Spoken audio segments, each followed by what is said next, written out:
নমস্কার বন্ধুরা, আমি আবারও আজকে একটা রেসিপি নিয়ে এলাম। আজকে রান্না করব খয়রা মাছ আর ইলিশ মাছ একসাথে মিশিয়ে রান্না করব। হলুদ গুঁড়ো দিয়ে দিলাম, এখন হালকা করে লবণ দেবো।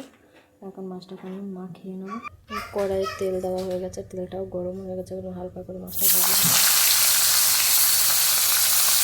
আমার ভাজা হয়ে গেছে হালকা করে, এখন আমি উঠিয়ে নেবো মাছগুলো। এবার আমি তেলে ফোড়নটা দিয়ে দিলাম, জিরে ফোড়ন।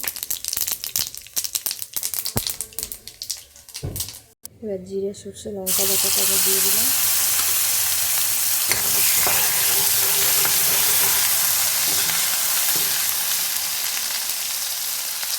এটা ভাজা ভাজা হয়ে গেছে, এখন আমি মাছগুলো সব দিয়ে দেবো। ইলিশ মাছটা ভাজে নিয়ে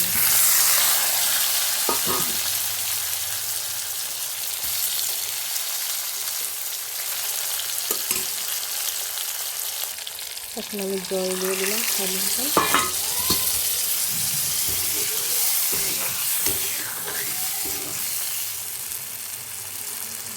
কালারটা দেখো, এই যে রেডি হয়ে গেল আমার মাছ রান্না করা, ইলিশ মাছ।